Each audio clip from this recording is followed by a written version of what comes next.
come on out to Brown Mountain Bottle Works at 115 East Union Street in Morganton, North Carolina. The place to be for great craft beer. Browse their shelves filled with hundreds of craft beer selections. Relax and enjoy one of their 8 draft taps. Show your love for the store with their logoed t-shirts, hats, and glassware. Want to see what they have in stock 24 hours a day? Check out their website at www.brownmountainbottleworks.com. We'll see you there.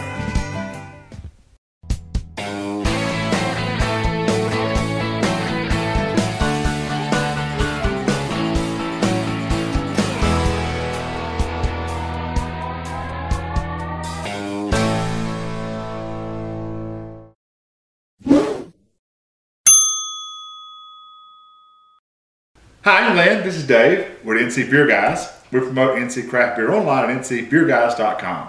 We do these videos to bring you some of the great beers available across the state. Maybe a new brewery, new brewer. You never know what we might come up with.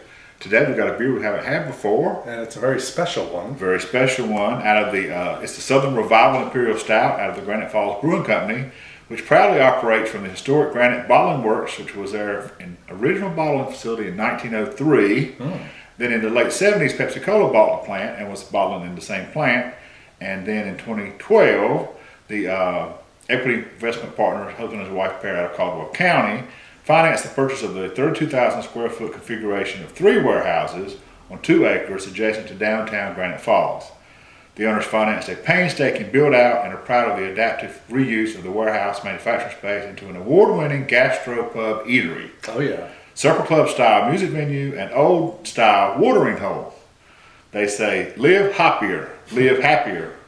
So that's their little logo there. Okay. So they now have a head brewer who's Joseph Ackerman, and the brewer is Jacob Rice, and they craft exceptional products that are born, bred, and raised locally and proud to call North Carolina home.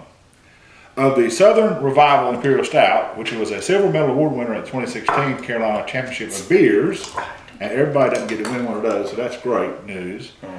This is aged 6 months in bourbon barrels, including barrel number 1, sourced exclusively from 1712 Distillery.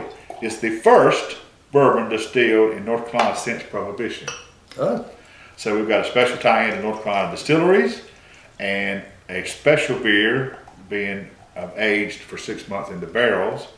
And they say on the palate, this dark debutante is rich and bold, seducing, with roasted malts and a complex finish.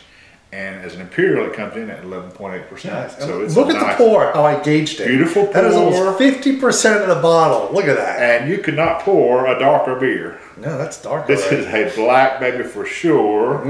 And a snobbery stout glass. Yeah, we're beer snobs for sure, man.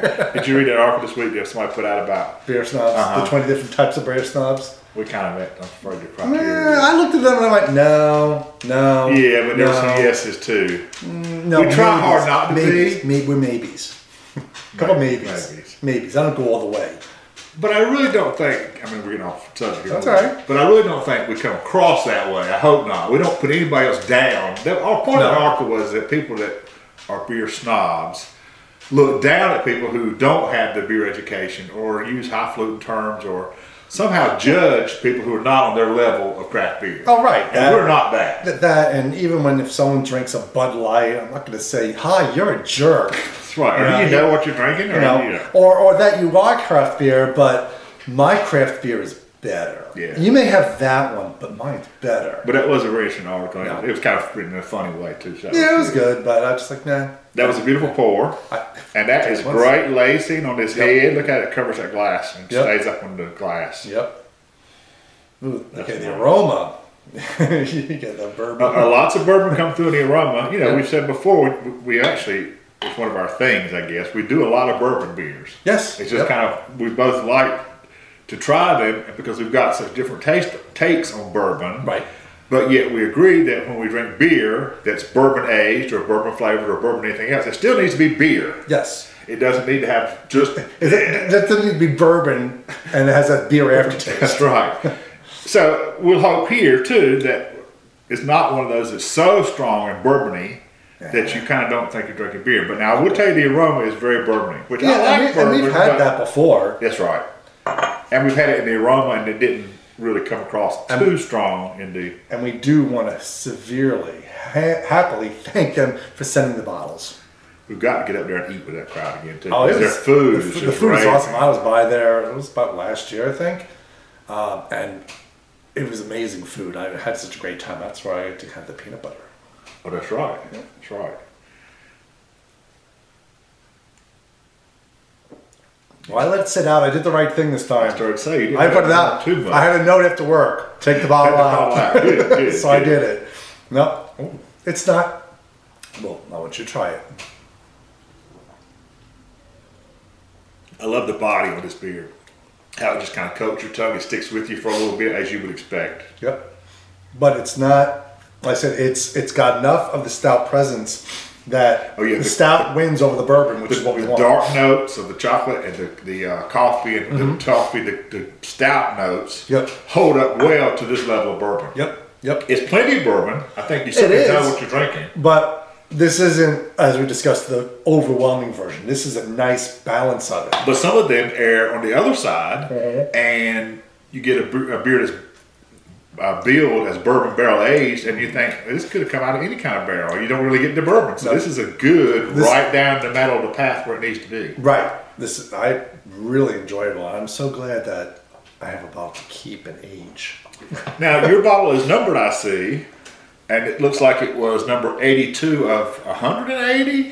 Yeah, it looks like So does that mean there were only 180 of this the whole run this year? Probably.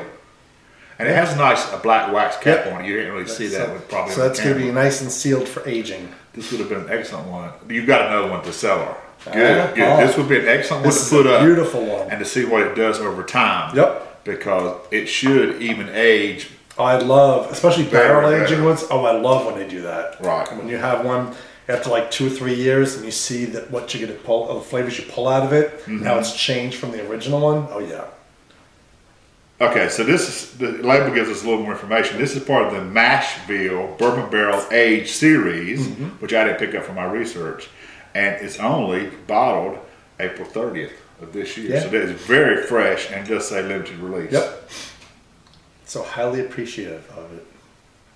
Yeah, they made it. And it's funny, the labels, I should have taken out the other bottle. The other bottle has a different label on it.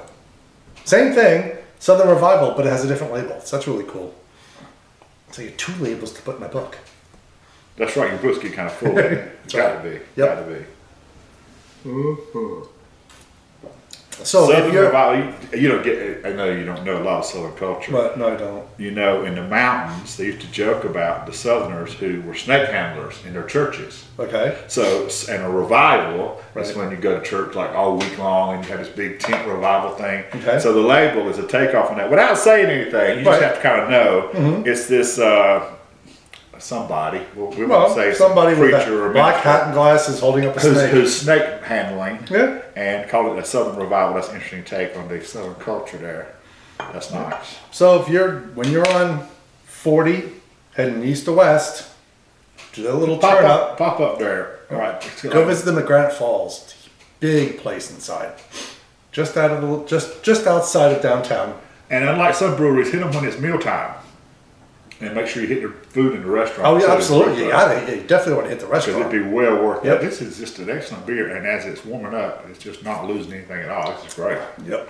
Very good. So we thank him again for making sure that we had it. That we got our hands on this. And Dave's got one for cellaring. That's right. We'll try it next year, maybe. That's right. Compared to next year, we'll do a flight. This is David May, NC Beer Guys, recommending this beer. This is an excellent beer from Granite Falls, and we will remind you to drink local and keep your beer dollars in North Carolina.